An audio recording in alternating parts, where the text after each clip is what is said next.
Imagina se o governo dos Estados Unidos tivesse um grande plano para mudar completamente como o dinheiro, o comércio e a dívida dos países funcionam, um plano capaz de colocar por terra décadas de política econômica, mudar tudo. Tá esse plano que muitos estão chamando de Acordo de Mar-a-Lago, ainda não é um acordo oficial, mas é um conjunto de medidas, de ideias que os principais assessores econômicos do Trump estão supostamente desenvolvendo. E a gente pode estar diante do maior ponto de inflexão da economia global desde o acordo de Bretton Woods. Tem quem diga que isso pode ser o início de uma espiral que nos coloque no território da guerra comercial que aconteceu na década de 1930, a Grande Recessão. E isso pode sim impactar muito a forma como o mundo funciona, pode impactar os seus investimentos em renda fixa, seus investimentos internacionais, em criptomoeda, em ações aqui no Brasil, em tudo. Então vamos ver como que fica o Brasil nisso tudo. Realmente, será que isso pode desencadear uma recessão, uma crise global? Mas antes, deixa eu te dar um recado aqui. Para 2025, se você quer facilitar muito a sua vida na hora de declarar os seus investimentos e não conhece o Grana, você está perdendo tempo. Já está tudo difícil demais, é muito trabalho, o tempo está corrido, então pelo menos na declaração dos investimentos você precisa ganhar tempo. Eles oferecem a declaração pré-preenchida para quem investe, né, na Bolsa de Valores, por exemplo, é muito mais rápido, você só importa um arquivo para o sistema da Receita e os dados referentes aos seus investimentos são preenchidos automaticamente. É muito simples, dessa forma que eu estou falando aqui mesmo. Lembrando que essa nova ferramenta da Receita que saiu recentemente, chamada Revar, ela não fornece, né, os dados para declaração, somente para o pagamento da DARF. E mesmo para isso, o Revar tem algumas limitações, o Grana não tem, o Grana resolve tudo para você, tem otimizador de IR também, o usuário consegue reduzir ou até zerar o IR mensal por meio de uma isenção. E é legal essa isenção, tá? E também te ajuda a corrigir, identificar erros que você cometeu nas últimas declarações. Então eu uso para facilitar a minha, indico para os meus clientes também. Clica aqui no primeiro link que eu estou deixando para você ver tudo que o Grana pode te ajudar. E você pode usar o cupom VALOR90 para conseguir R$90 de desconto no plano Mais Grana anual. E voltando a falar do Acordo de Mar-a-Lago, o que é isso? Todo mundo está falando disso agora, você entendeu exatamente o que significa? É uma estrutura que visa ali reestruturar a posição dos Estados Unidos na economia global por meio de vários movimentos coordenados. Então a base disso daqui seria basicamente o quê? Primeiro, desvalorização estratégica do dólar, tá? Um dólar mais fraco para impulsionar as exportações americanas, reduzir déficit comercial, diminuir custos também. Segundo, tarifas, usar imposto sobre produtos importados, tarifas alfandegárias para pressionar outros países, forçando esses países a ajustarem suas práticas comerciais. 3, reestruturação da dívida, transformar a dívida de curto prazo dos Estados Unidos, né, em uma dívida mais longa, né, que às vezes não pagam nenhum cupom, em títulos de longuíssimo prazo. Número 4, criação de um fundo soberano também para estabelecer um fundo de investimento governamental que usa ativos internacionais como reservas, né, em ouro, moedas digitais, como um recurso de curto prazo e também uma apólice de seguro no longo prazo. E está acontecendo algo que pouca gente esperava até um tempo atrás. Você pega até o ano passado, os formuladores de política econômica dos Estados Unidos estavam focados em quê? Em alcançar o tão sonhado pouso suave que reduz a inflação sem recessão. Só que agora a equipe nova está considerando uma correção que pode levar a economia para um pouso forçado e às vezes até muito forçado. Tá? Numa entrevista que foi ao ar no domingo, né, na Fox News, o presidente Donald Trump e os principais assessores, eles sinalizaram meio que indiferença aos riscos crescentes, né, que essa incerteza comercial traz para o investimento do setor privado. Então, abrindo aspas aqui para o Trump, ele disse que há um período de transição porque o que estamos fazendo é muito grande. Foi o que ele disse. E disse também que as tarifas são a melhor coisa que já fizemos como país. Elas tornarão o nosso país rico novamente. Imagina, né? Se os Estados Unidos estão considerando que eles não são mais ricos, imagina nós. E vocês já pararam para pensar se toda essa movimentação geopolítica e econômica, né, não é só uma coincidência, porque olhando bem para tudo que o Trump vem falando, vem fazendo, tudo indica que ele pode estar prestes a transformar o poder militar e a influência econômica dos Estados Unidos numa verdadeira moeda de troca para renegociar as regras do jogo comercial global. E o que isso significa na prática? Significa que o governo americano pode estar se preparando para usar o seu guarda-chuva militar de segurança como ferramenta para forçar parceiros, outros países, a cederem em 3 frentes estratégicas. Primeiro ponto, usar essa tarifa como poder de barganha no tabuleiro comercial, essas tarifas alfandegárias, para desvalorizar o dólar sem perder a hegemonia de moeda de reserva global. Desde Bretton Woods, o dólar se tornou a moeda de troca global. Isso fortaleceu muito a economia, mas também fez o país perder competitividade industrial nas exportações. A China virou o chão de fábrica americano, o chão de fábrica dos Estados Unidos e quase do mundo todo. Então, com um dólar forte, produtos americanos ficam caros para a exportação. A produção foi migrando para a China, para o Sudeste Asiático, deixando milhões de trabalhadores nos Estados Unidos meio de lado. Então, nesse plano, baseado no acordo, no estudo ali de Mar-a-Lago, a primeira medida seria justamente usar tarifas como arma de negociação, pressionando os países que exportam muito para os Estados Unidos, como China, Alemanha, Canadá e até o Brasil, a reduzirem barreiras aos produtos americanos. E se não aceitar, ele vai subir as tarifas no mesmo nível. É o que ele disse que ia fazer, já está fazendo. No caso do Brasil, por exemplo, enquanto os produtos brasileiros pagam apenas 2% de tarifas, em média, nos Estados Unidos, os produtos americanos encaram aqui 14% de tarifa. Inclusive, se a gente não tiver adiamento, essas novas tarifas de 25% sobre importações de aço e alumínio pelos Estados Unidos já começam a valer na quarta-feira. E é claro que essa estratégia que pode gerar conflitos globais, mexer na economia mundial, já está fazendo isso. Isso aumenta a volatilidade dos mercados financeiros. É complexo. O segundo ponto, pressionar os aliados da OTAN a reduzirem a dependência do financiamento da defesa do Ocidente por parte dos Estados Unidos. Ou seja, pessoal, vamos aumentar os esforços aí de vocês no setor militar, vocês já são bem grandinhos também, já chegou a hora de vocês se cuidarem. E o terceiro seria a criação desse fundo soberano que usa ativos nacionais, como reserva em ouro, moedas digitais, como um recurso de curto prazo, uma apólice de seguro de longo prazo também, e isso envolve a obtenção de acesso ali privilegiado a recursos como petróleo, metais raros e outras commodities também que são fundamentais para manter a economia americana competitiva e independente de China e Rússia nas próximas décadas. E o último ponto, talvez o mais crítico, está no refinanciamento da dívida. Os Estados Unidos precisam lidar com um endividamento de 36 trilhões de dólares. Boa parte é dívida dos próprios investidores americanos, o resto, dívida externa, é claro.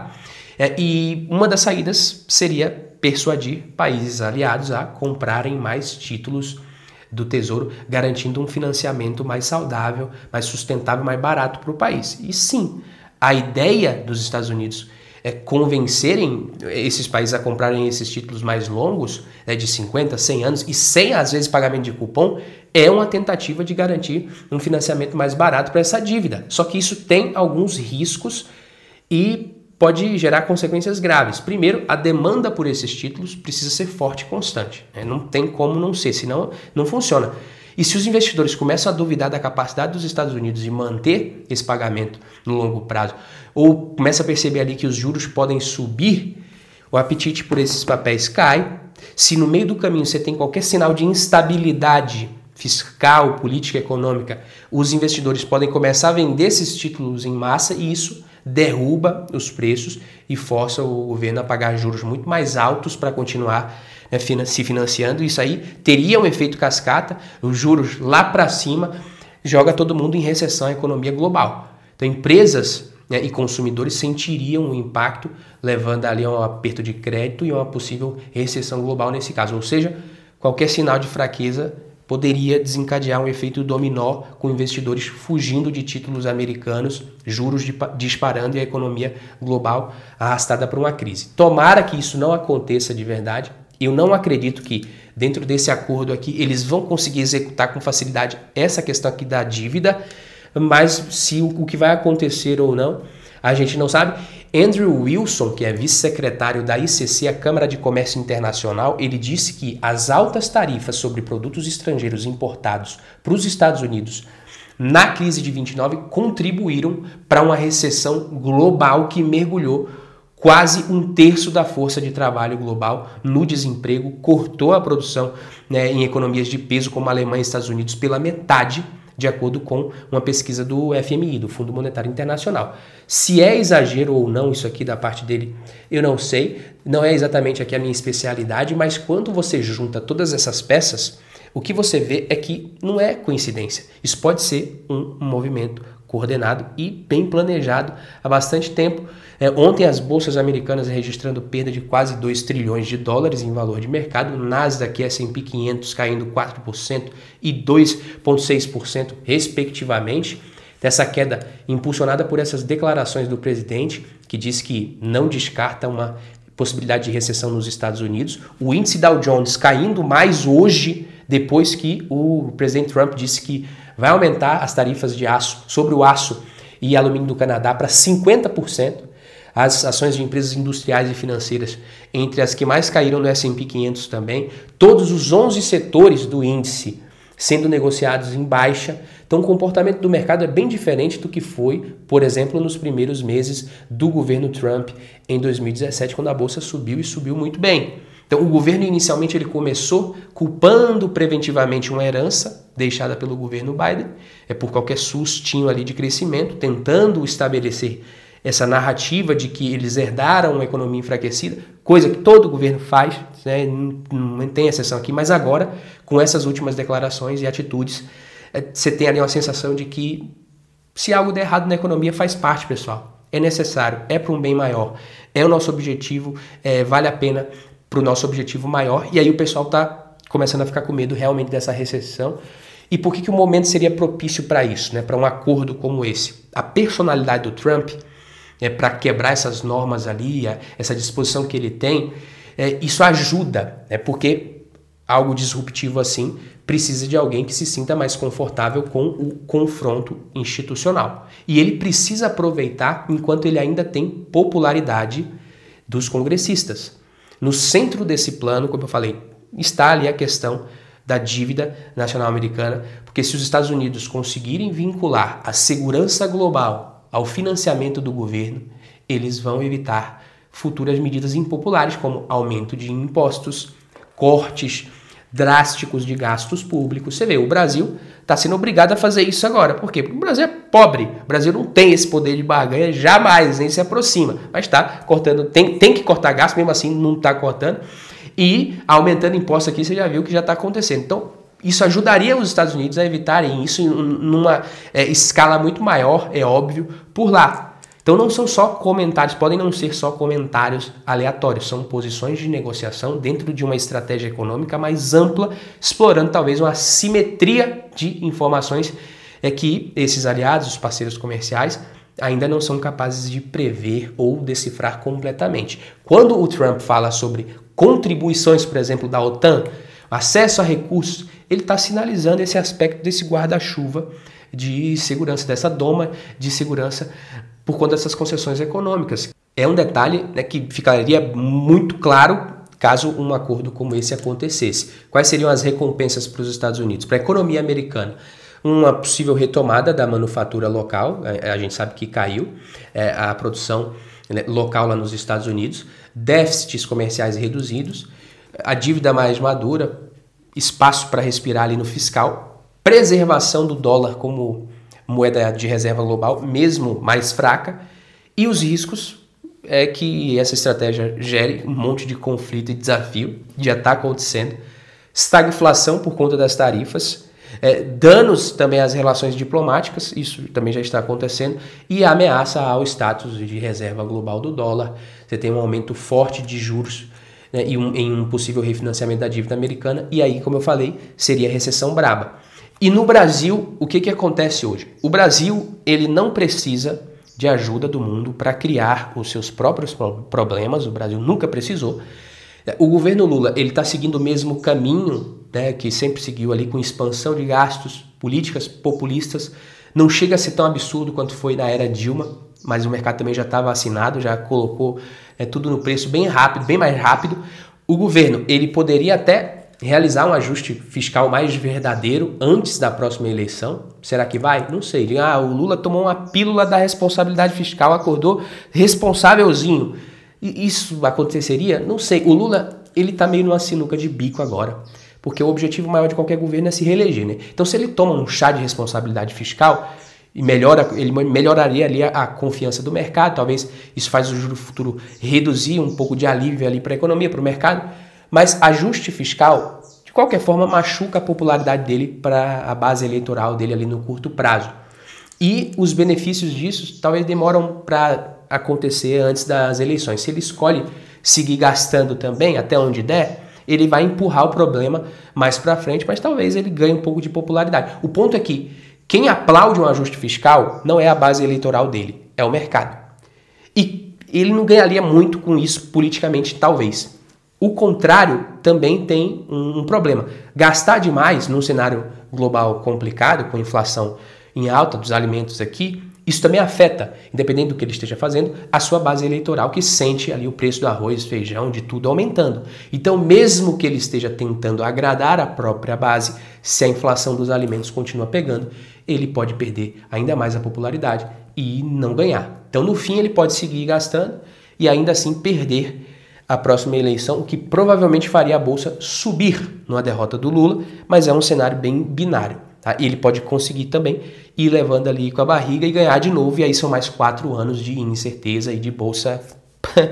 Sinto muito. Vale a pena investir em ações agora? Tá barato? Sim, mas você tem que calibrar muito bem a alocação, porque é um cenário, como eu falei, binário, que pode mudar. O resto do mundo também está muito volátil.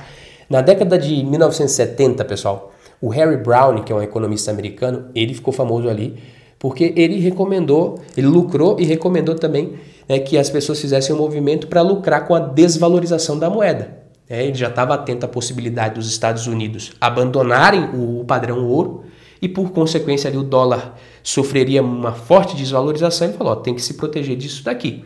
E, de fato, em 15 de agosto de 1971, o Richard Nixon, presidente dos Estados Unidos, abandonou, confirmou a previsão dele, o preço do ouro disparou e quem seguiu o conselho dele ganhou muito dinheiro, porque a recomendação era bem clara, compra franco suíço, ouro, prata, porque esses ativos funcionam como reserva de valor e vão se valorizar no cenário que está chegando. Depois disso, mais para frente, ele foi fazer uma análise histórica do retorno de vários ativos globalmente e ele defendeu firmemente uma alocação de ativos, né, que refletisse justamente a compreensão que ele tinha da economia, onde cada componente de uma carteira de investimentos está ali para desempenhar um papel dentro de uma estratégia.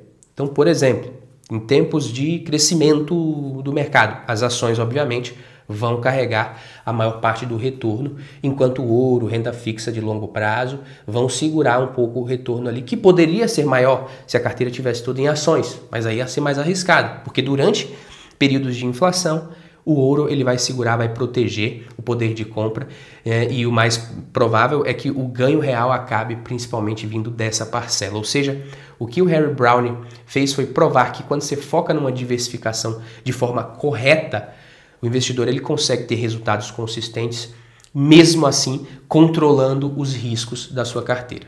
Então, se você quiser entender, aprender como construir uma carteira resiliente de forma correta, clica aqui no link da descrição para você conhecer a bússola. Lá eu te ajudo a estruturar uma carteira com foco em proteção, dividendos, crescimento consistente do patrimônio. Então é a bússola, proteção, dividendos e crescimento. Por isso que a estratégia para você investir em 2025 é justamente você evitar essa síndrome da mãe de Ná, de adivinhar tudo. Você não vai apostar no fim da Bolsa de Valores aqui no Brasil, também não vai acreditar cegamente que o Lula vai perder e isso vai resolver tudo e a Bolsa vai explodir. Não dá. A diversificação e o olhar de longo prazo ali são fundamentais. Você tem que ter dólar, mas não adianta você querer colocar tudo nos Estados Unidos. Você viu que a desvalorização do dólar pode ser parte do plano do Trump, inclusive. Tem que ter ouro, Bitcoin, renda fixa, sem abandonar a Bolsa, ter zero, de Bolsa de Valores hoje. Não, só porque a Selic está alta, para mim não faz sentido. Se você quer investir em ações, não dá para você ficar nessa, vou esperar as coisas se acalmarem, se você tem perfil para isso, é óbvio, né? E aí, de acordo com vários estudos acadêmicos conceituados, ao longo dos anos, mais de 90% né, do retorno se deve a uma única coisa, a sua alocação de ativos. Esse fato por si só deveria levar qualquer investidor a uma reavaliação ali, a uma reflexão mais profunda, né? Onde você vai gastar a maior parte do seu tempo e esforço nos seus investimentos para acertar a sua alocação de ativos. Nada mais importa. Tanto esse foi o vídeo de hoje, eu fico por aqui. E se você quiser a indicação de um vídeo muito bom para você aprender análise de ações, eu vou deixar esse aqui no cantinho da tela para você. Um abraço, até a próxima. Valeu!